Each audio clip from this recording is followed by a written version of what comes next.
할렐루야. 우리의 모든 죄와 허물에도 불구하고 변함없이 우리를 사랑해 주시는 은혜와 사랑의 주님께 감사와 영광을 올려드립니다.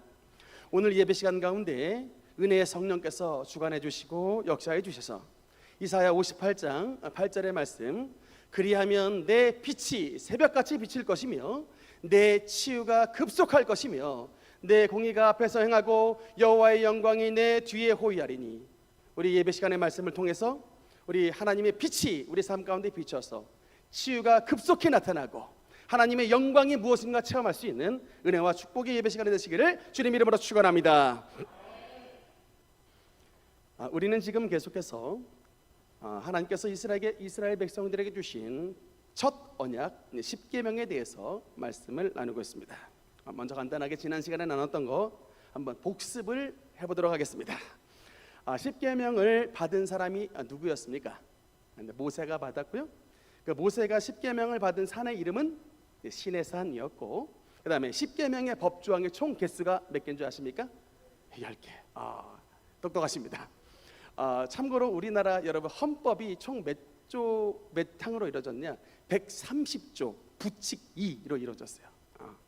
참고로 알아두시면 됩니다. 헌법 130조 부칙 2로 이루어졌는데, 그래서 이 10계명은 법조항이 10개라고 해서 이제 조금 이제 유식한 말로 데칼로그라 그래요. 데카라는 것은 10, 열을 뜻하고 로그라고 하는 것은 말씀을 뜻합니다. 그래서 10가지 계명, 10가지 말씀. 그래서 10계명을 다른 말로 데칼로그라 한다. 이 정도 단어 알면 이제 아주 유식한 사람이에요.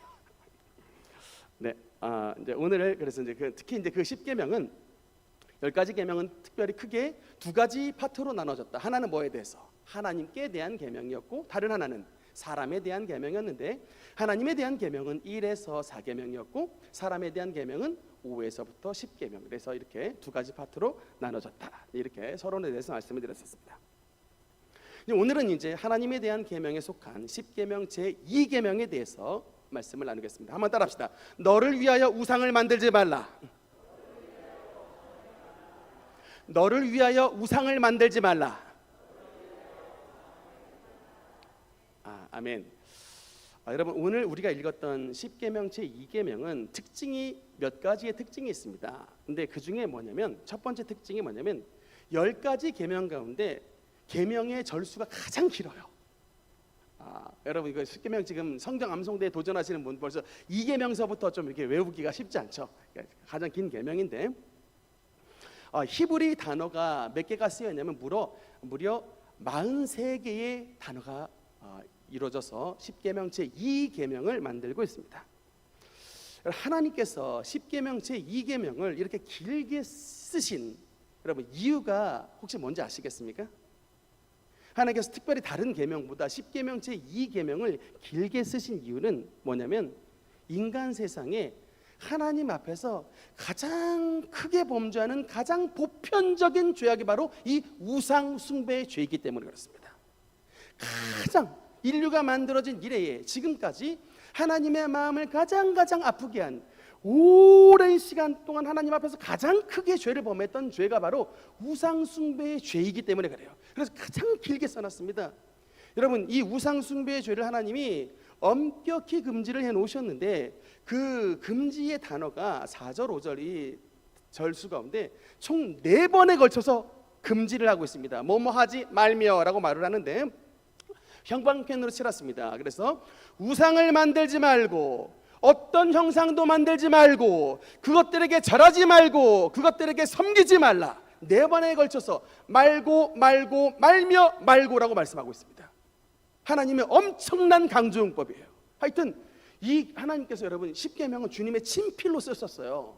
근데 하나님께서 주님의 친필로 10계명 돌판에 기록하셨을 때 2계명을 이렇게 길게 쓰셨다고 하는 것은 그만큼 엄격한, 무척이나 엄격한 조항이다라는 것을 알 수 있습니다.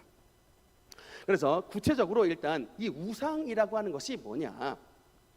일단 이게 우상은 한자어입니다. 우리 한자어로 보면은 이게 우자의 형상상자로 이루어졌습니다. 그래서 이게 우리말로 말하자면, 쉬운 말로 말하면 허수아비 형상, 이게 바로 우상이에요. 허수아비 형상, 허수아비 인형, 그게 바로 이제 우상의 뜻인데, 히브리 원어로 페셀이라고 합니다. 근데 이 페셀이라는 단어 여러분 뭐 한번 듣고 넘어가시면 돼요. 이 페셀이라는 단어는 어디서 왔냐면 파살이라는 동사에서 왔는데 그게 바로 새기다 이런 뜻이에요. 그래서 우리 십계명에 보면 너는 새긴 우상을 만들지 말고라고 써 있죠. 그래서 그게 페셀이라는 단어의 새기다의 의미에서 파살에서 왔기 때문에 새긴 우상라고 조각한 우상을 만들지 말라 이런 의미가 됩니다. 성경은 이 특별히 오늘 십계명 제2계명에서 우상을 세 가지의 범주로 말을 하고 있습니다. 첫째가 뭐냐면 위로 어디에 있는 것, 하늘에 있는 것, 그 다음에 아래로 어디에 있는 것, 땅에 있는 것, 그 다음에 땅 아래 물속에 있는 형상. 그래서 이 하늘과 땅과 물속의 이 세 가지 범주를 다 이제 우상의 세 가지의 범주로 뒀습니다. 국기 한번 볼까요? 여러분 이 어느 나라 국기인지 혹시 아십니까? 일본 국기죠. 일본의 종교가 무슨 종교인지 혹시 아십니까? 신토라는 종교예요. 근데 이 신토 종교에서 최고의 주신이 있는데 그 주신의 이름이 뭐냐면 참고로 아시면 됩니다. 아마테라스 오미카미라는 주신이 일본 최고의 신의 이름이 아마테라스 오미카미예요. 근데 이 아마테라스 오미카미가 뭐냐면 태양신이에요. 그 태양신이 여신입니다. 일본사 공부하신 분은 아마 알 거예요. 근데 여러분 그 일본에서 우리가 천황 있죠. 일왕이라 부르는 그 천황은 예전에는 그 신으로 숭배를 받았던 사람입니다. 근데 그 사람이 왜 신이 되냐면 이 천황이 이제 그 즉위식을 할 때 결혼을 하는데 누구랑 결혼을 하냐면 아마테라스 오미카미 태양 여신하고 결혼하는 거예요. 그게 일왕의 즉위식이에요. 그래서 일본 전체에 이 태양을 비추는 저게 태양의 모습이지 않습니까? 국기가 일본 전체에 태양을 비추는 그 태양 아마테라스 오미카미의 신권을 이게 일왕 천황이 물려받는 이 예식이 그게 바로 즉위식이에요. 여러분 그래서 일본은 태양신을 섬기는 나라입니다. 아셨습니까? 일본은 태양신을 섬기는 나라예요. 그리고 우리나라가 자주 빠지는 이런 비슷한 우상 숭배의 죄 중에 하나가 뭐냐면 명절 특별히 추석 때 달을 보고 소원을 비는 거예요. 여러분 우리 능력교회 우리 어린아이들 많이 있는데 우리 아이들 데리고 막 해변에 가가지고 뭐 떠오르는 태양 보고서 소원을 빌어봐 이렇게 막 말하시는 그런 참 뭐 모르시는 어르신들 계세요. 또 막 추석 때 막 뜬 보름달 보고 저기다 소원 빌라고 막 말을 하시는 분들이 있습니다. 여러분 이거 우상 숭배입니다. 어떤 분은 저한테 컴플레인 할 수 있습니다. 목사님 이거는 단지 우리나라의 미풍양속 그냥 명절 지키는 건데 그렇게 뭐 우상 숭배라고 말을 하시는 것까지 그렇게 뭐 정죄하실 이유가 있겠습니까? 라고 말을 할 수 있지만 여러분 그래서 성경의 말씀을 하고 있는 거예요. 욥기 31장 6절 우리 한번 31장 26절부터 28절까지 한번 같이 읽겠습니다. 시작. 만일 해가 빛남과 달이 밝게 뜬 것을 보고 내 마음에 슬며시 유혹되어 내 손에 입을 맞추었다면 그것도 재판에 회부돼 죄악이니 내가 그리하였으면 위에 계신 하나님을 속이는 것이니라. 아멘. 여러분 우리나라가 왜 이렇게 머리 좋은 민족이 4,300년 단기 4,300년 기간 동안 왜 이렇게 지지리도 못 사고 흑암과 사망의 그늘에 앉았냐? 다른 게 아니라 하나님의 말씀을 듣지 아니하고 온갖 우리의 삶이 하나님이 미워하시는 온갖 우상 숭배를 많이 했기 때문에 오랜 민족의 기간 동안에 하나님의 저주가 임한 그런 안타까운 삶을 살았습니다. 그런데다가 여러분 또 땅의 것을 신으로 섬겼던 나라 두 번째 화면 보면요. 여러분 단군 신화에 보면 우리나라가 저 곰을 섬겼던 그걸 이제 좀 전문 용어로 말하면 토템 신앙을 가지죠. 그러니까 옛날에는 참 이렇게 무지해가지고요. 그냥 뭐 자기보다 조금 힘센 거 같다 그러면 그냥 무조건 갖다 대고 섬겼습니다. 여러분 그 멕시코의 마야족 같은 경우는 뭐를 또 섬기느냐면 뱀을 섬겨요. 왜냐하면 뱀이 모양이 비랑 비슷하대요. 별로 안 비슷한 것 같은데 하여튼 걔네가 봤을 때 비슷하대요.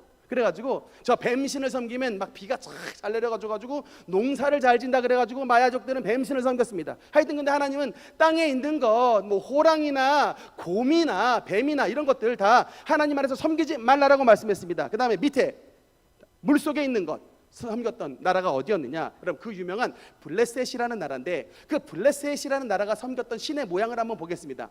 바로 저런 신이에요. 저 신의 이름이 뭐라고요? 다곤. 꼭 인어 모양이에요, 여러분. 이게 여러분 애들한테 뭐 인어 이거 잘 안 사줘도 돼요. 왜냐하면 저것의 원조가 여러분 다곤이에요, 다곤. 여러분 이게 그림으로만 있죠? 유적이 발견이 됐습니다. 진짜 저 옛날에 이스라엘 가나안 쪽에서 섬겼던 다곤 신이, 블레셋 신이 점토판에 발견이 됐잖아요. 저 모양입니다, 다곤 신. 하나님은 이렇게 하늘에 있는 것이나 땅에 있는 것이나 땅 안에 있는 물고기 형상까지 어떤 것도 만들지 말고, 어떤 것도 잘하지 말고, 어떤 것도 섬기지 말라라고 말씀을 하고 있는 것을 믿으시기 바랍니다.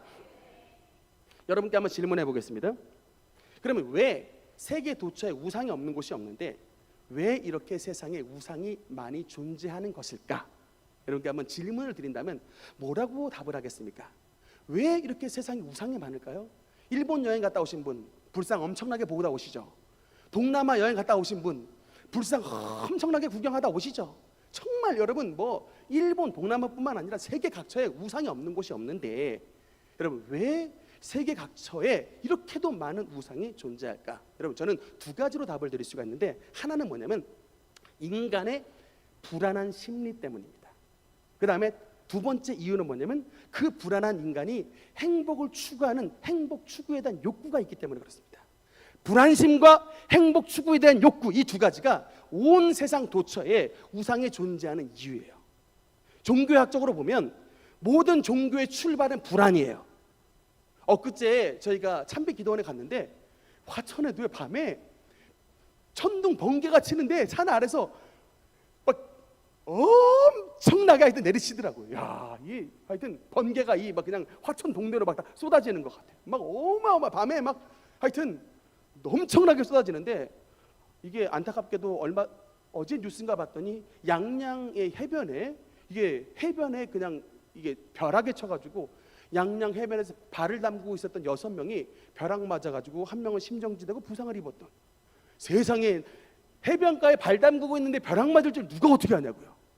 그러니까 인간은 불안해요. 도대체 무슨 일이 벌어질지 모릅니다. 이런 불안한 인간이 살면 살수록 내가 약하거든요. 뭔가 의지하고 싶어져요. 그러니까 뭔가 의지하고 싶어지니까 그 의지하고 싶은 그 대상이 이제 생겨나게 되는 것입니다. 그런데 두 번째 이유는 뭐냐면 그 불안한 인간이 잘 되고 싶어요. 하여튼 돈도 좀 벌고 싶고, 하여튼 우리 결혼 생활 좀 행복하고 싶고, 우리 자식 새끼 대학 좀 잘 보내고 싶고, 우리 딸내미 좋은 남편 만나게 하고 싶고, 하여튼 뭔가 행복을 추구하고 싶은 욕구가 생깁니다. 그래서 이게 뭔가 기대고 싶은 마음과 뭔가 행복을 추구하고 싶은 마음이 우리의 인간을 어떤 게 뭔가를 의지하고 싶은 이런 마음으로 이끌어 가는데, 그래서 우상 숭배를 사람들이 굉장히 많이 하고 있는데, 그러면 이제 이렇게 질문이 가능합니다. 목사님, 이렇게 인간들이 살기 힘들고 뭔가 불행한 인간이 행복을 추구하고 뭔가 이게 기도하는 것, 그렇게 그게 우상이 됐더라도 그 우상에게라도 기도하는 것 자체가 그렇게 큰 문제가 되는 겁니까? 라고 세상 사람들이 저에게 질문을 할 수가 있어요. 불안함은 산신령에게도 빌릴 수도 있고, 부처님에게 찾아가서 빌릴 수도 있고, 동굴에다가도 또는 나무에다가도 빌릴 수도 있는 것인데 왜 그건 교회에서 안 된다라고 얘기하는 겁니까? 라고 질문을 할 수가 있는데, 제 대답은 뭐냐면, 그러면 이제 근본을 따지는 거예요. 그러면 인간의 불안이 왜 어디서 출발했냐는 거예요. 인간의 고난과 인간의 결핍이 왜 나왔냐는 거예요. 여러분, 하나님은 창세기 1장 28절에 인간을 어떻게 창조했다고 말씀하냐. 28절 같이 읽겠습니다. 시작. 하나님이 그들에게 복을 주시며 하나님이 그들에게 이르시되 생육하고 번성하여 땅에 충만하라. 땅을 정복하라. 바다의 물고기와 하늘의 새와 땅에 움직이는 모든 생물을 다스리라 하시니라. 아멘. 여러분, 하나님은 인생을 창조하실 때 불안하게 창조하지 않았어요. 인생을 창조하실 때 고난 가운데 창조하지 않았습니다. 하나님은 그들에게 복을 주셨습니다. 그들에게 말씀하여 이르시되 생육하고 번성하여 땅을 충만케 하고 땅을 정복하는 다스림의 권세, 왕권을 하나님께서 주셨습니다. 그런데 여러분, 인생이 왜 불안해졌어요? 인생이 왜 고난을 당했습니까? 오늘날 인생이 왜 불안하냐고요? 하나님을 떠났기 때문에 그런 거예요. 하나님을 버리고 하나님을 떠났기 때문에 그 떠나고 버림의 결과로 말미암아 인생이 불안해졌고, 인생이 가난해졌고, 인생이 병들게 되었고, 인생 오늘날 이렇게 못 살게 됐던 것입니다. 그런데 그렇게 하나님을 떠난 인간이 두렵거든요. 그렇게 하나님을 떠난 인간이 삶이 고난스러우니까 뭐를 고안해냈냐면 하나님 대용품을 만들어냈습니다. 이렇게 인생이 고난스럽고 인생이 너무나도 힘드니까 하나님 대용품을 만들어낸 것, 그것이 바로 우상입니다. 우상은 여러분, 하나님을 떠난 인간이 하나님 대용품으로 만든 하나님이 안 계신 곳의 상징이에요. 그래서 여러분, 우상은 하나님이 아니라 뭐를 주목하게 만드냐면 복을 주목하게 만듭니다. 그게 뭐 태양신이 됐든 달신이 됐든 뭐 곰이든 물고기든 천하대장군이든 불상이든 부적이든 상관없다. 나에게 복을 주는 신을 내가 섬기겠다. 이게 바로 우상 숭배의 여러분 메커니즘이에요. 어떤 신이든 상관없이 나에게 복을 주는 신이 좋은 신이라는 거 믿는 거예요. 하나님보다, 신보다 축복을 더 따르는 것입니다. 여러분, 그러니까 하나님에 대해서 관심이 없어요. 우상 숭배의 문제가 뭔지 아십니까? 그 신이 뭔 신이든 간에 관심이 없고 복 받으면 짱이야. 그게 바로 우상 숭배의 핵심이에요. 우상은 여러분 그 자체가 하나님을 향한 길을 막는 가장 큰 걸림돌입니다. 하나님 대용품으로 만든 것들이기 때문에 그 우상을 제거하지 않는 한 주님을 향한 길이 생겨나지 않는 것을 믿으시기 바랍니다. 그것을 제거해야 하나님을 만나는 하나님의 참 문이 열려지게 된다는 사실을 믿으시기 바랍니다. 사진 한번 볼까요? 여러분, 이 사진이 뭐냐면 북한에 있는 금수산 태양궁전입니다. 그 안에 들여다보면 이분들이 서 계세요. 네, 김일성, 김정은 부자가, 저들 북한도 여러분 태양신을 섬기는 나라예요. 저분들이 태양의 후예입니다. 원조는 김일성, 그 자녀는 김정일, 그리고 태양의 후예 3대가 바로 김정은이라는 거예요. 태양신을 섬기는 나라입니다. 그래서 이름이 태양궁전이에요. 금수산 태양궁전. 우리는 태양의 후예라는 거예요. 근데 여러분, 놀랍게도 1907년에 저 금수산 태양궁전이 있었던 저 자리가 어떤 자리였냐면 하나님의 놀라운 성령 강림의 대부흥이 나타났던 자리가 바로 평양이었습니다. 저 평양에 하나님의 성령의 대부흥이 나타났던 저 평양에 지금 금수산 태양궁전이 서 있어요. 어떻게 저런 일이 벌어졌느냐? 여러분, 그 사이에 뭐가 있냐면 바로 저 사진입니다. 1938년도 조선 예수교 장로회 총회에서 일제에 신사를 섬기는 게 우상 숭배가 되지 않는다라고 신사 참배를 우리 대한예수교 장로회에서 결의해 버렸습니다. 저기 지금 저 사진은 우리나라 당시에 조선 예수교 장로회의 제일 높은 총회 어르신들이 지금 일제 신사에 가서 지금 절하고 참배하는 모습이에요. 사진이 남아 있습니다. 1938년 신사 참배 결의. 이 사건으로 말미암아 조선 전체가 이제 신사 참배를 참여하게 됐는데, 다음 사진 보면요, 서울에 없습니까? 네. 서울의 남산에도 막 여학생들이 막 같이 다 막 신사 참배, 전 우리나라 백성들이 다 신사 참배 참여를 했어요. 저 사진입니다. 우리 서울 남산에서 여학생들이 교복을 입고 저 신사 참배 참여했던 저 모습이 있잖아요.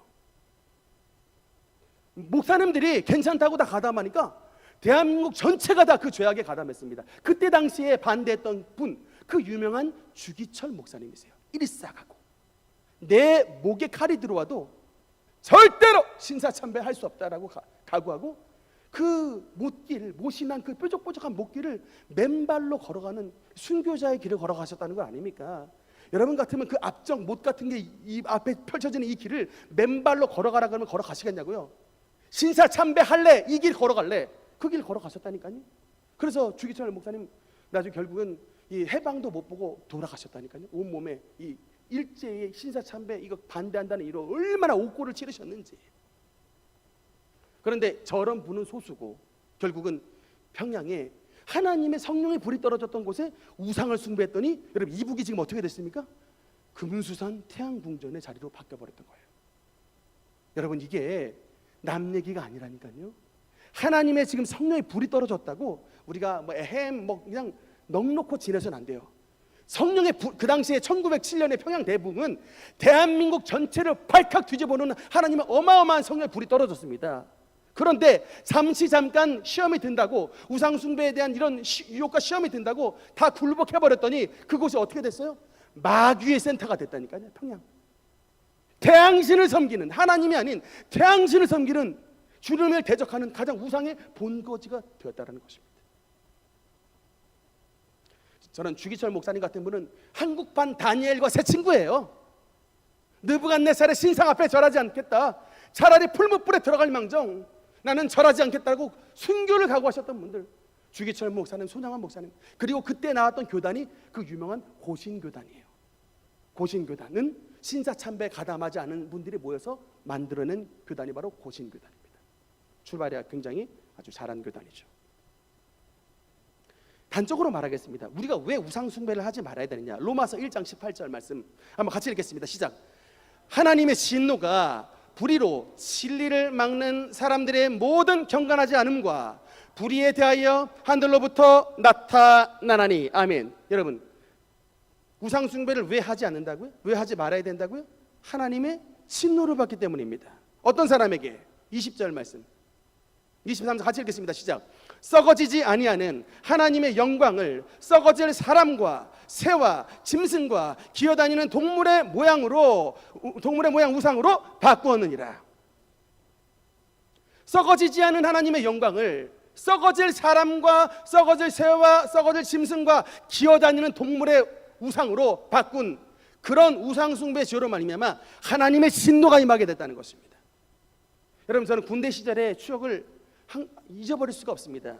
우리 군대 시절에 제가 그 포병에 속해져 있었는데 관측반이 당시에 우리 부대 내에서 장비 가격이 대략 800만 원 정도 됐던 장비를 잃어버렸어요.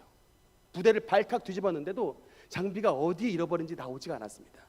그럼 여러분 근데 우리 부대 내에 굉장히 이제 큰일이 벌어졌는데 부대 내에 장비를 잃어버렸을 때 사실은 우리가 하나님 앞에 나아가서 회개하고 주님 앞에 정말 찾아달라고 간구했다면 이런 일이 벌어지지 않았을 텐데 도리어 군대 부대의 행정관이 어떤 일을 저질렀냐면 우리 부대에 레드선 같은 여러분 마술사, 우상숭배자 마술사를 불러왔어요. 근데 그것도 부대 내에 우상숭배자 마술사를 불러온 것까지도 하나님이 무척이나 싫어하시는 죄인데 이 행사를 어디서 했냐면 주님의 교회 안에서 했습니다.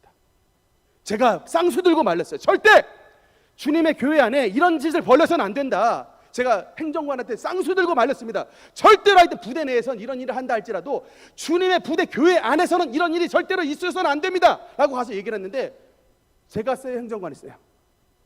전 짬밥에 당연히 밀리죠. 니꺼 쉽게 뭐냐 그러면서 당장 밀어버리니까는 저는 그것으로 바로 밀렸습니다. 우리 부대 내 절대로 그런 일이 벌어져서는 안 되는데 우리 부대 내에서 잃어버린 관측 장비 찾겠다고 우상숭배자 마술사를 불러와가지고 푸닥거리 판을 벌렸는데 당연히 관측 장비 못 찾았습니다. 관측 장비 못 찾았는데 그 이후로 우리 부대가 어떻게 됐느냐? 여러분 제가 제대하는 그날까지 그날 제대하는 당일날까지 우리 부대는 환난의 환난, 고난의 고난을 당하는 정말 가장 슬픔과 가장 괴로움의 부대가 되어버렸어요. 원래 우리 포대는요 전체 6포병 여단 가운데 가장 선봉포대로 뽑혔던 포대예요. 가장 가장 잘 나가는 선봉포대 깃발이 우리 부대에 탁 꽂혀 있었습니다. 그런데 그 사건 이후에 갑작스레 대대장이 쫙 바뀌더니 오자마자 우리 부대를 막 뒤집기 시작하는데, 갑자기 야간에 밤에 급습해가지고 새벽 3시에 우리 부대를 급습해 들어왔더니, 그 당시에 막 행정반에서 당시 일찍 사관에 술을 마시고 그 말년 병장들한테 술판을 벌이는 게 여단 검열반에 걸렸게 된 거예요. 그 사건으로 말미암아 우리 포대 대대장이죠, 아니 그 중대장이죠, 그러니까 포대장은 보직 해임 당하고 영창 가고. 근데 제가 제대하는 날까지 우리 애들이 저한테 인사를 못했다니까요, 말년 병장한테. 왜냐하면 제가 제대하고 이렇게 이제 배낭 싸고 나오는데 연병장 전체에 한 60명, 70명의 애들이 온몸 비틀리고 이거 기합받고 있었어요. 저는 애들 기합받는 모습 보고 제대했습니다. 인사도 제대로 못했어요. 제가 그것을 보고 그 한 차례 우상 숭배로 말미암아 그 이후에 대략 6개월 시간을 보냈는데, 우리 부대 고난으로 시작했다 고난으로 끝나는 그런 환란으로 저는 보고 제대를 했었습니다. 절대 여러분의 삶 가운데 하여튼 우상의 자락은 절대로 줘서는 안 돼요. 여러분, 그럼 우리가 어떻게 우상 숭배의 죄에서 벗어날 수가 있느냐? 2가지로 말씀을 드리겠습니다. 소극적인 파트, 가장 우리가 쉽게 할 수 있는 우상 숭배의 죄에 대해서 벗어나는 가장 쉬운 건 뭐냐면, 첫째, 사람이 돌아가셨을 때 장례식장에서 죽은 사람에게 절하지 않는다. 아주 쉬운 방법이에요. 이거는 사람이 죽으면 그것으로서 끝입니다. 효도, 잘해주는 것, 어르신 공경은 살아 계실 때 하는 거예요. 살아 계신 부모님 잘 섬기는 것 하나님의 명령입니다. 그러나 돌아가신 부모님께 절하는 것은 우상 숭배의 죄가 되는 거예요. 간단합니다. 우상 숭배하지 않고 돌아가신 분 영정해서 그냥 국화꽃 한 송이 놓고 주님 안에서 기도하고 나오면 되는 거예요. 그런 우상 숭배 참여하지 않으면 됩니다. 조금 더 한 걸음 더 나아가, 여러분의 가정 가운데 추석이나 또는 기일이나 또는 뭐 설날 같은 때 조상에게 제사하는 어떤 우상 숭배의 조상 제사의 풍습, 믿음으로 과감하게 절연하는 것, 조금 어렵지만 한 단계 더 나아가는 우상 숭배를 우리의 삶 가운데서 제거하는 한 가지의 방법이 되게 됩니다. 저는 사실 하나님 앞에서 이 사명을 받았어요. 제가 이런 하여튼 믿음에 대한 부분은 타협하지 않습니다. 왜냐하면 여러분, 사실 오늘날 많은 가정들이 어떤 명절 되면 이런 기독교의 제사 문제로 말미암아 부딪히는 거 잘 알고 있습니다. 제가 만약에 여러분의 낯을 보고 얘기했다면 적당히 가서 적당히 그냥 하세요라고 얘기할 텐데, 하나님의 법이 딱 말씀하니까, 여러분 제가 말씀드렸잖아요. 우상 숭배하고 귀신 숭배 참여하는 자는 하나님의 진노를 받는다니까요. 그래서 저는 쌍수 들고 말리는 것입니다. 저는 하나님의 사랑을 받는 자가 여러분이 되기를 원하는 것이지, 하나님 앞에 진노를 받는 자 되기를 원하지 않습니다. 하나님은 여러분 질투하는 하나님이십니다. 여러분, 성경에서 하나님께서 질투하는, 출애굽기 20장 5절에 여호와는 질투하는 하나님인즉이라고 말씀이 나오는데, 성경에서 딱 질투하는 하나님이라고 나오는 게 딱 이 파트예요. 우상과 연결된 단어에서는 하나님은 반드시 질투하는 하나님으로 나옵니다. 다른 모든 것은 하나님은 사랑의 하나님으로 나와요. 그러나 여러분, 우리가 우상을 섬기고 조상제사를 하면 여러분이 만난 하나님은 질투하는 하나님이고, 여러분의 진노하신 하나님이고, 그 아버지로부터 자식에게까지 3, 4대의 저주가 나타나는 그런 무서운 하나님을 만나게 되는 것입니다. 이런 말씀을 반드시 기억하셔야 돼요. 여러분이 하나님의 사랑의 하나님을 만나려면 여러분의 집안에 있는 우상부터 제거하셔야 됩니다. 하나님은 절대로 타협하지 않으세요. 여러분의 집안에 있는 우상을 그대로 두는 이상 하나님은 여러분을 만나주시지 않습니다. 우상을 제거해야 하나님을 만난 하늘의 문이 활짝 열리는 것을 믿으시기 바랍니다. 그 다음, 적극적으로 우리가 정말 어떻게 또한 우상 숭배의 죄에 대해서 벗어날 수가 있게 되느냐. 여러분, 어떤 분들은 과격하게 생각하시는 분이 있어요. 목사님, 그러면 우리가 한번 특공대를 조직해가지고 저기 종로 2가에 있는 조계사에 우리가 그냥 가가지고 그 조계사에 그냥 확 그냥 불을 질러버리든지, 아니면 그건 너무 막 과격하다면 거기 돌면서 막 찬송가 집회를 하면서 뭐 불쌍아 물러가라 막 이렇게 하는, 이런 것 어떻겠습니까? 라고 말하시는 분 혹시 계실지 모르겠는데, 하나님이 기뻐하시는 방법이 아니에요.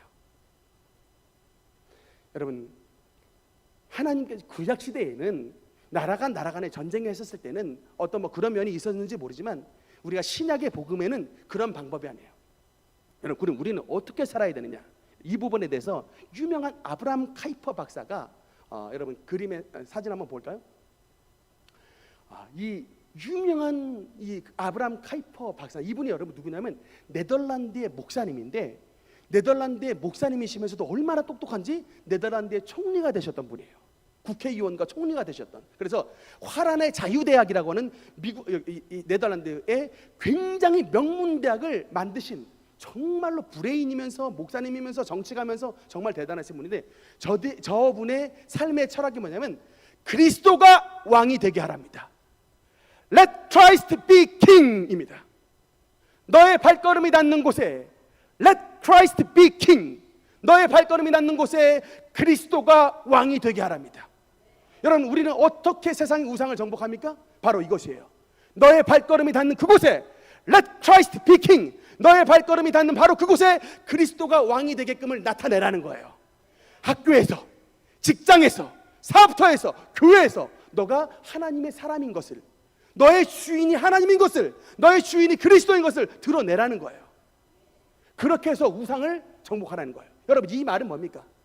불교 신자와 다르게 살라는 거예요.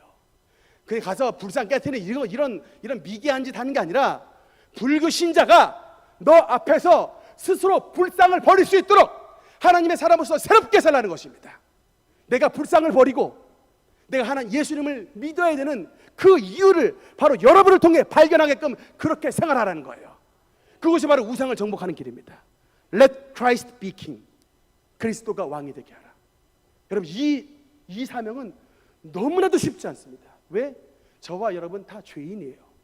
우리 속에 다 죄된 근성이 있습니다. 앞에서는 이렇게 설교하기 쉽지만 뒤에 가서 죄 안 짓기 어려워요. 왜? 여러분이 안 보고 있으니까. 내가 뒤에 가서 무슨 죄를 저질러도 여러분이 안 보고 있으니까. 그러나 여러분, 이 Let Christ be King, 우리가 하나님의 정말 그리스도가 왕이 되게 하기 위해서는 우리의 모든 발걸음이 가는 그곳에 예수님이 지금 나와 함께 하시다는 사실을 믿어야 가능한 거예요. 그래서 여러분 희생해야 됩니다. 여러분, 교회 안에서 사실 욕먹는 일들 발생합니다. 근데 여러분, 교회 안에서 힘들고 욕먹는 일들 발생하실 때 예수님은 뭐라고 말씀하신 줄 알아요? 기뻐하고 즐거워하랍니다. 왜냐하면 하늘에서 여러분의 상이 크기 때문에. 여러분, 지금 여러분 혹시 욕먹고 계십니까? 여러분 지금 주님 안에서 일하고 열심을 내기 때문에 욕먹는 거예요. 일 안 하면 욕 안 먹습니다. 그냥 곱게 왔다 곱게 가는 거예요. 근데 그게 여러분 정말 주님께서 기뻐하시지 않는다니까요. 때로는 욕을 먹더라도 그것이 하나님 안에서 바른 것이면 그냥 기뻐하고 즐거움으로 감당하세요. 조금 시험 든다고 그냥 내팽개치는 이런 약한 심정으로는 Let Christ be King이 되지 않습니다. 희생의 여러분 양보를 통하여 하나님의 의에 남은 자라게 되게 되는 거예요. 여러분, 그래서 등산하는 사람이, 우리 여기 저는 옛날에 홍제동에 살았는데 등산하는 사람이 있잖아요. 인왕산에 올라가는 것을 등산하는 준비하는 사람과 에베레스트 등정을 하는 이 등산을 준비하는 사람은 기본 자세가 다르답니다. 인왕산에 올라가는 사람들은 별로 이렇게 크게 걱정하지 않아요. 그냥 뭐 올라가다가 막 팔 다치고 다리 삐면 그냥 바로 하산해 버립니다. 근데 여러분, 에베레스트에 올라가는 사람들은요, 등산할 때에 많은 고통과 어려움이 당할 때 하산할 수가 없어요. 그 수많은 눈보라, 그 수많은 막 영하 막 몇십 도까지 떨어지는 그런 환경, 그 수많은 막 난관들, 막 저체온증, 막 수많은 난관들이 벌어지는 이런 변화무쌍한 가운데 여러분, 상처 하나 안 받고서 등장하는 게 말이 됩니까? 그 8,848m로 올라가는데 그 산을 정복하는 데 있어서 상처 하나 안 받고 올라가냐고요. 그러니까 높은 곳을 향하여 올라가는 사람은 그만큼 많은 고통을 받게 돼 있는 거예요. 그러나 그 많은 고통을 연단을 통하여 어디에 정복하게 됩니까? 에베레스트에 등정하듯이 저 높은 하늘나라를 향하여 날마다 나아가는 정말 너무나도 고지에 올라가고 우리의 삶을 통하여 하나님의 왕되심을 드러내는 참된 하나님의 축복의 사람이 된다는 사실을 믿으시기 바랍니다. 그래서 고난은 감당해야 되는 거예요. 그리고 고난을 감당하는 그런 특전사들을 통하여 하나님의 나라는 더 확장이 되고, 그런 사람을 통하여 우리 주변에 복을 받고, 그런 사람을 통하여 주님의 밝은 빛의 광채가 나타난다는 사실을 믿으시기 바랍니다. 말씀의 결론을 맺겠습니다. 사랑하는 성도 여러분, 오늘 우리 주님께서 우리에게 주신 이 두 번째 계명, 너는 우상을 섬기지 말라라는 말씀을 우리의 마음속에 반드시 새기고, 그 단순히 소극적으로 그냥 우상만 안 섬기는 그런 삶으로 그냥 만족하는 것이 아니라 정말 여러분의 삶을 통하여 우리 앞에 져 있는 모든 우상의 세력들이 무너질 수 있도록, 그것이 내가 그 무너진다는 것을 가서 내가 깬다는 게 아니라 우상을 믿고 섬겼던 사람들이 예수님 앞으로 돌아올 수 있는 하나님의 Let Christ be King의 하나님의 참된 그리스도의 빛의 광채를 드러내는 하나님의 사람들로 살아가시기를 주님 이름으로 축원합니다. 그래서 함께 기도하시겠습니다.